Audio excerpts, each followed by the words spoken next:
everybody, so welcome back. So I kind of have a new project to update you all on.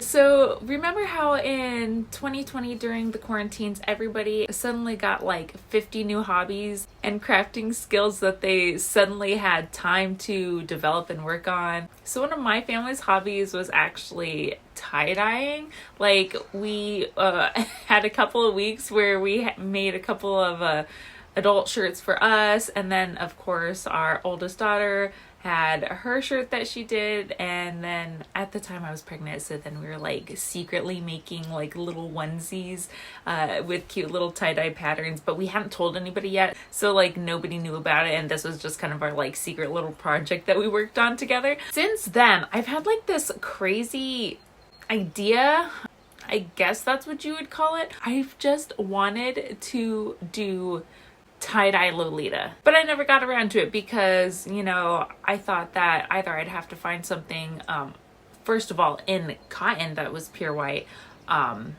secondly it'd have to be cheap enough that I'd want to actually tie-dye it. Along those lines I was thinking, well, maybe I can just make something really cheap because I know how to sew. I can sew pretty decently, and I'll just make my own Lolita item and then I'll tie-dye it.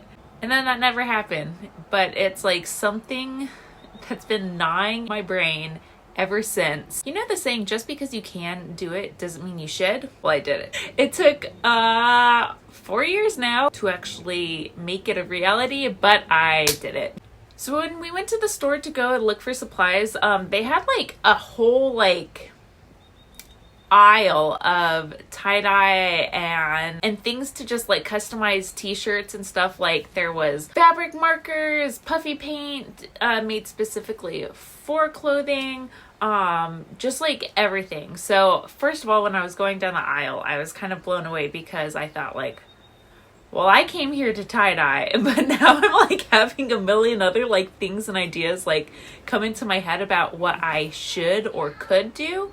In the end, I resisted temptation and I stuck to tie-dye. I stuck to the original plan. I figure that when I choose to do something crazier, like I know where to get all the supplies, and I know that it comes in like every color imaginable. Anyways, I picked out my tie-dye dye. I was really tempted with like the classic bright neon rainbow tie-dye colors, but I decided to go for a specific color palette that I figured would be easiest for me to coordinate with items that I already have in my wardrobe, because I decided that I was gonna make the item myself to tie-dye it, and then I didn't want to have to also make accessories to tie-dye it to match. I started off with a simple white skirt base. I didn't put the elastics and the elastic channeling. I did not add any lace to the skirt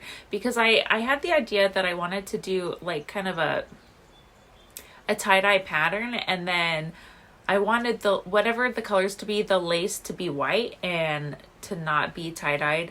So I decided I was gonna add the lace afterwards. My skirt, then I got all my colors and rubber band thingies ready. I decided what I was gonna do pattern wise, and I wasn't entirely sure if it was going to work because I hadn't been tie-dyeing since 2020, so this was my first time in 4 years. I planned my little pattern. I did all my little ties on it, and then I had a bunch of like extra flailing around fabrics at the bottom along the hem and on the top where the waistband was. So then I just kind of scrunched those together at the top and bottom so it would kind of be like all tight and held together. And so it kind of turned out looking like this little like jack shape. But I was able to put it down in our pan. I did it outside on the balcony because I did not want that anywhere in the house. Then I went to dyeing, and so typically you're supposed to leave dye in like 24 hours overnight kind of deal to make sure that it's like the most vibrant color, but just because of the color palette, which I wouldn't mind if it was vibrant, but also because I'm matching it with things in my wardrobe. I didn't plan on doing it that long, and also I have a problem with waiting for things and needing instant gratification. So I did this in the morning. I left it out on the porch. We went out for errands. I honestly don't even remember what we did, but we ended up being gone for like most of the day. And so by the time we got back home, I was like, it's been about like 6 hours. That's about the minimum that you should be leaving dye sit. What you want to do is take out the rubber bands and then rinse your item in cold water until the water starts to run clear. I put it in a concoction of 50-50 water and white vinegar, and I let it soak in there for 30 minutes. White vinegar is supposed to help the color stay a little more permanently on your item. By the time the timer went off, the color in the bowl was kind of like a purpley water color. So I poured that off, squeezed it out pretty good.